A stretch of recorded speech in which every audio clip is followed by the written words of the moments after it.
You know, looking at your other fighter that wanted to come over here and fight, Billy Joe Saunders, what's happening with that whole situation? Well, he's appealed the Massachusetts ruling, and we're in a position now where we're trying to map out what he's going to do next. There's, you know, he's obviously he's a quality fighter. You see that with David Lemieux. He's another guy. He's another fellow traveller like Tyson is, and he's gained a great boxer. Look what he did with Lemieux, who's not a bad puncher. They all thought he was going to knock out Bill. Look what he did with him. So Bill's a quality guy. He's still a young man, still got a lot to give, and he wants to get his titles back.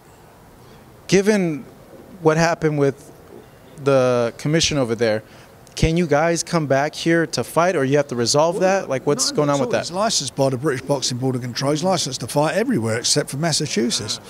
And Massachusetts went by the guidelines of VADA, who on their list of banned substances was this particular thing that was in a nasal spray that he took. But the VADA's list of banned substances is everything. That's what it is. Is it USAD? Was your American? USADA. USADA, and WADA, who everybody's affiliates to. Same as we in England, we got UCAD. That substance he had in that was in the nasal spray is allowed in competition, and in competition, sorry, out of competition, not in, and out of competition is right up until the day before the fight. So it's a, so when is that going to resolve itself? We're still working on it now. Yeah, we're still on it. Yeah. So what's the plan with him? Like, how do you want to get back in there and get him back? Get him back so he can get his title back. We work very hard to do that. Do you think that a Canelo fight is very likely for him? I don't think Canelo would ever fight him. No? I didn't think he wanted to fight him when he was champion. Yeah. They talked about it. We never got it over the line. I just don't think. I think, especially when he beat Lemieux that night, I remember looking down the line, down the road at seats. I looked at Eric Gomez and I thought to myself, you've just absolutely done yourself out of that Canelo fight. They won't fight you after that performance. People would say, like, oh, he fought Golovkin. Golovkin was the most feared guy. He fought him twice. It's styles. Yeah. It's all about styles. You know what you got with Golovkin. You know where you are. He's a great fighter, Golovkin. There's no doubt about that. And he did do well. But Bill is a very difficult guy to beat. And if he's up for it and he's 100%, he's a bit like Tyson. He's a very difficult guy to. Well, you see him. I mean, he took Lemieux to score. I mean, he didn't win a second, did he, of that fight? Yeah, and he haven't had time to do the little. I mean, you look at that. I mean, it's that's Bill for you. Yeah. So, given like your experience in looking at the landscape, what do you make of all the promoters now starting to do the streaming things? I know some of your fights are on ESPN Plus, but how do you see everything like shaking out? I just think it's like, all these methods, the methods of how people watch sport, movies, whatever it is. Everything keeps evolving. That's how it is. We still, we work with BT in the UK. We've got Box Nation, the channel that we own, and streaming will I'm sure in time will become a big thing. It may not become a big thing. It's the end of the day is, can it generate income?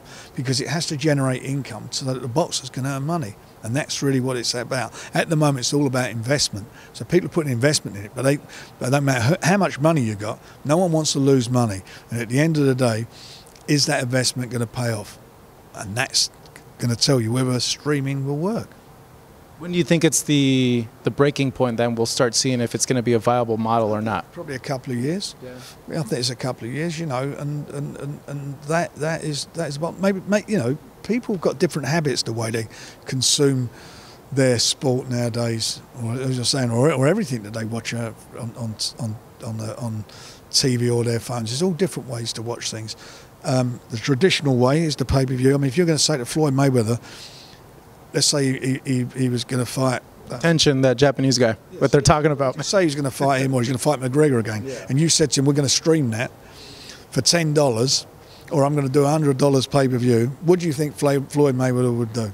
The pay-per-view, obviously. So pay-per-view's not over yet. It's whether it's having the attractions that are going to be pay-per-view fights, the events that are going to be pay-per-view, and you can only develop those by bringing fighters through so the public know they are. That's where I think it's gone a little bit wrong over here. Interesting. You bring a different insight from your experience over there to here. You got, you know, I'll pay to watch a good fight. I'm a boxing nut, but you need the crossover fan. You need the casual fan that's going to go in there and buy it. And he's only going to buy it if he knows the guy. And if the guy's not getting exposure, then he ain't going to buy it. So what do you make of DAZN? And do you think they're in that situation where they have a Canelo, but they have a Canelo, and Canelo's going to fight twice a year for him, and he'll probably deliver some decent numbers for him for the 2 fights a year. But you've got to hang on to the fans for the other 10 months or the other 50 weeks. You've got to hang on to those fans, and that's going to be the test. You know, you look at ESPN, they're $4.50. So what do you get for that? You get your boxing, but you also get UFC, you get all the other sports, and it's less than half the amount of money. So time will tell. You know, I'm sure they've got a very good, very experienced guy in what's his name's John Skipper, is it? Who's the guy there? He's very experienced, I'm sure. And straight away he could see that, you know, fights just from the UK and a few fights from over here, involving fighters like Andrade and Danny Jacobs, are not going to be massive subscription drivers for him. Canelo would be in a fight.